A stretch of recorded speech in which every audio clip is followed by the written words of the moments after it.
What's going on, Halo freaks and geeks? It's just your buddy Cleanup here with another Halo 4 exclusive commentary. And I'd like to preface this by saying one of two things. First and foremost, I am releasing a series, a three-part series on where we are as a community, not only as players, but also in the YouTube community in general. So I'd like to cover that first.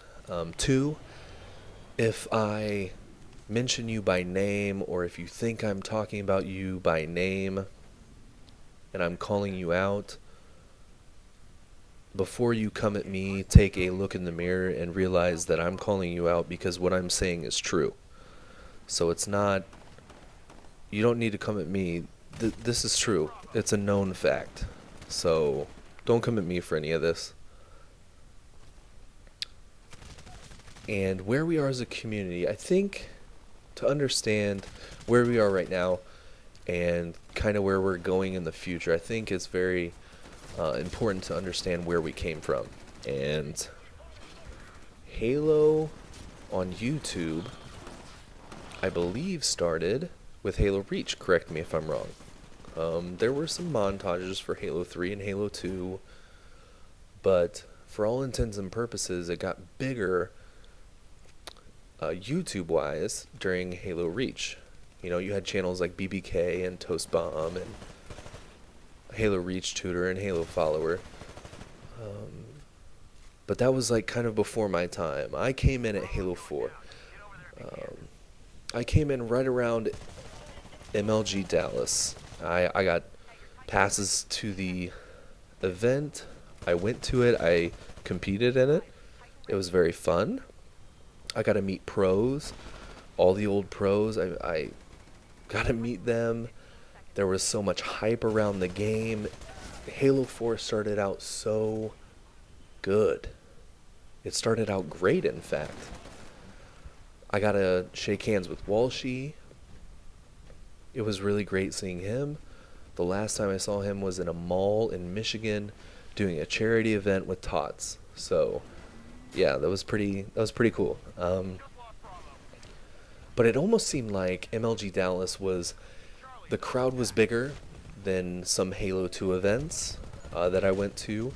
There was more hype, and it seemed overall people had a really good feel. And it was just amazing. It was a couple days before launch, and I was telling all my friends, dude, you gotta get this. Halo's back, Halo's back.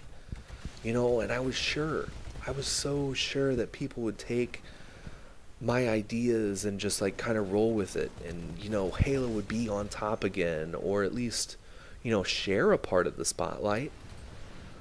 You know, and then at that point, after I came back and gave it like a couple weeks or whatever and got over the honeymoon, that's when you kind of got to see, just like many other games out there, the mumbles and grumbles, I like to call them. The Hippity Dippities. And, you know, it was mostly about how the game was broken, and then, you know, started like kind of trolling. The numbers troll, the population troll, the drop in numbers, it was apparent.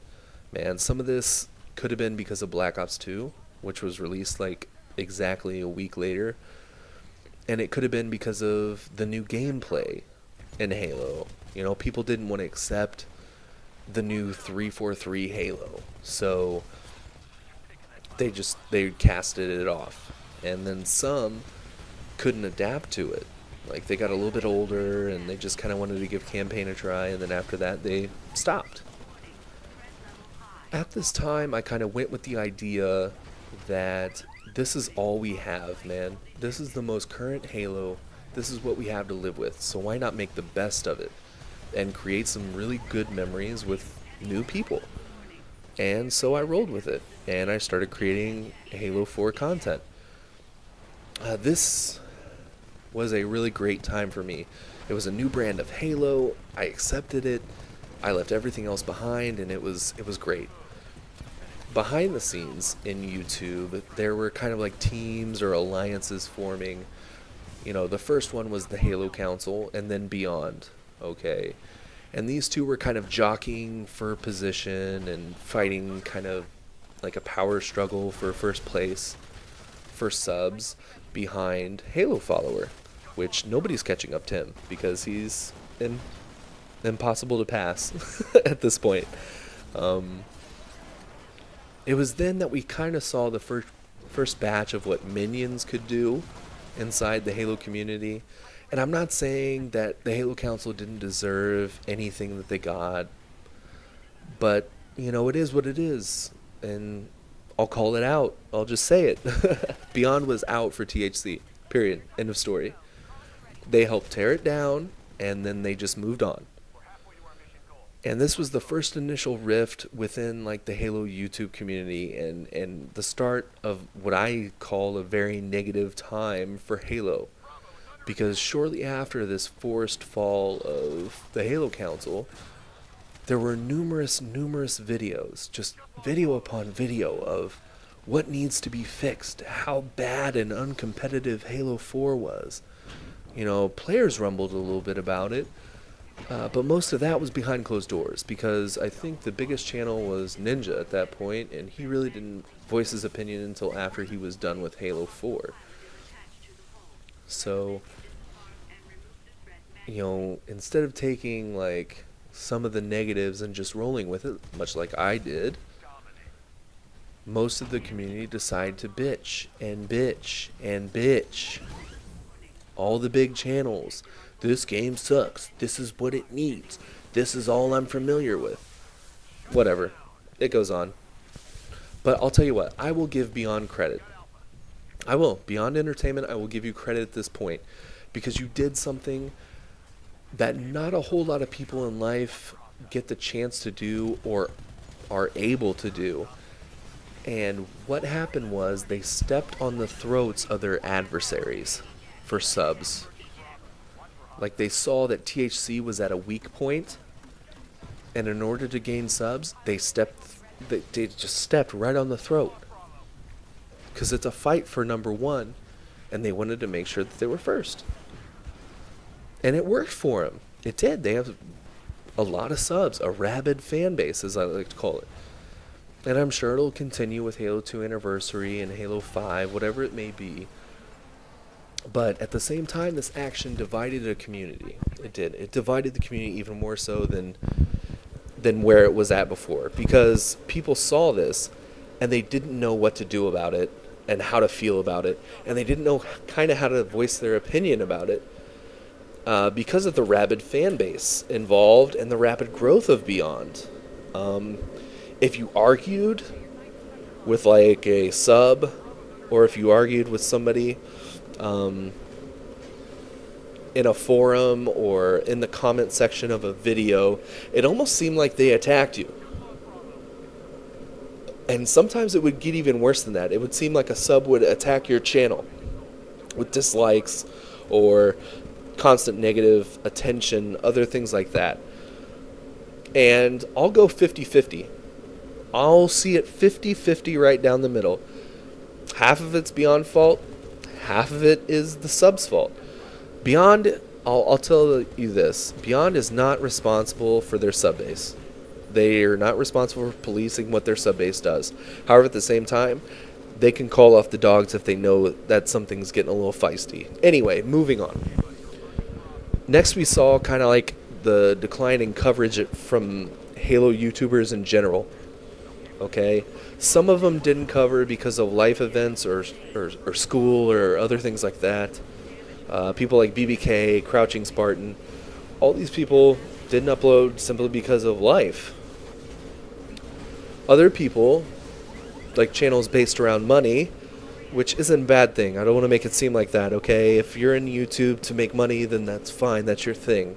It's not necessarily for me, but that's your thing. But they changed their content to match whatever game was really trending at that time. Like, I knew a couple people switched to Minecraft, and then, like, GTA 5. Like, these people would be like Green Skull, Ready Up Live. You know, whatever. That's the most people I can think of right now, okay? And again, I'm not slamming, I'm just saying. Like, it's your thing. Do your thing. And the reason why they did this was to capture a larger audience. That way they could continue to make money, because Halo 4 declined. Like, people weren't searching for it. People didn't really want to see it. So naturally at that point, you have to move on to another game. And it was just the trendy game. Here's the thing, guys. If you're listening to this and you're thinking about making a YouTube channel, a Halo YouTube channel, if you're a subscriber of mine and you're thinking about it, or if this is your first time to this channel and this is your first video, I'm going to let you know, like, you kind of have to choose right from the beginning, well, do I want to make money from doing this, or do I want to promote myself and kind of go that route and create the content that I want to create and go from there? But right now, as it stands, there is no channel out there that is creating Halo 4 content that I would call unique, okay? We have no Twitch community, and we have no support from within. We have no promotion from within. And what I mean by that is you can go to the larger channels, the largest channels. You can go to Halo Follower and ask for a retweet, or ask him to watch a video for 5 seconds, and if he likes it, retweet it, or give some information on how to make videos better. You can go to Beyond and try to do that. You will not get a single reply because you're not inside the clique. And if you're not inside the clique, you ain't going to get anything. But this pretty much does it for the past section of Halo YouTube, or Halo on YouTube. Next, I'm going to cover kind of the present and future and what we could do to make subs appreciate content more, creating better content for subs that is directed mainly towards them and not just other content. So, as always, thank you for watching, and I'll check you later.